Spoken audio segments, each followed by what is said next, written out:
When we start a project like this, we test every product on the market and we try and work out, the good and bad points of each product.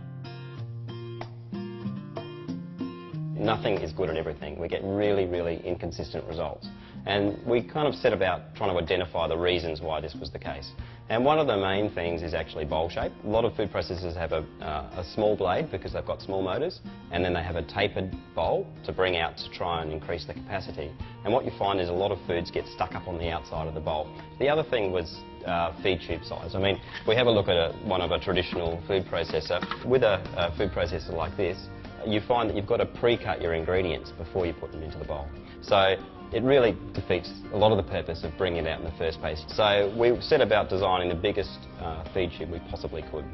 And if you look at the traditional bowl, there's a hole in the bowl. So if you're doing like a soup and you go to pour it out, you find that you do get food coming down. So another key point for us was seal the bowl.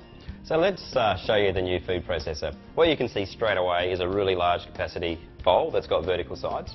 And I'll just take that off and show you the lid. It's very small term with a little alignment that you just drop on, not fiddly at all. And you'll see the middle of the bowl is sealed. So you can fill it up with liquid. Like if you're doing soups, you've got about a 2.5 litre capacity for soup. And when you go to pour it out, you don't get the little surprise on the bench. So let's have a look at the feed tube. You can see it's about 3 times the size as a standard food processor.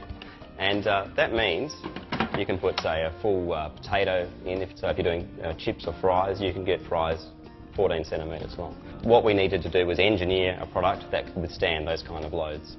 And so what you've got at the bottom is a little bush that's rubber mounted, and a spindle that's got a sintered stainless steel top that's machined on the outsides so that we can drop our accessories on.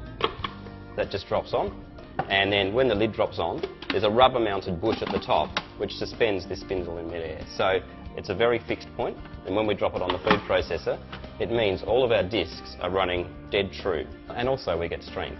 We've got the centre spindle mounted top to bottom, and we do the same with all of our blades. And this is quite unique, that every blade has its own stainless steel pin, so that they're all suspended top to bottom, and so spin very true. Let me just show you this one here.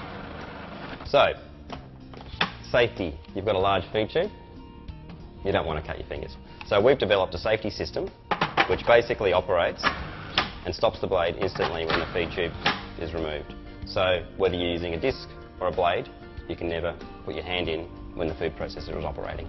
One of the other things that we found really frustrating about a lot of the food processors we bought, well, we brought them back into the office, these huge boxes full of accessories, took them apart, and there was nowhere to put the accessories, and my workstation was just surrounded with tools and I didn't know which product they came from. That made me quite passionate about trying to create a storage system that was very easy to use. You just throw everything in, it's all fully labelled, close it up, store it in your cupboard. So on this system here, you'll see the top level is all the stainless steel spindle and all the discs that fit onto it. The bottom level is your dough blade, your quad blade and your mini blade.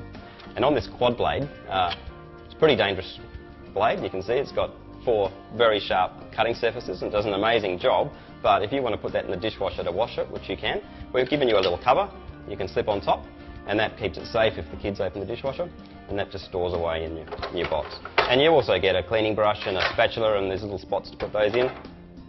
Close it up, and this can store on its back in the back of your cupboard. So you can put this product here, put the food processor in front of it, all stored away.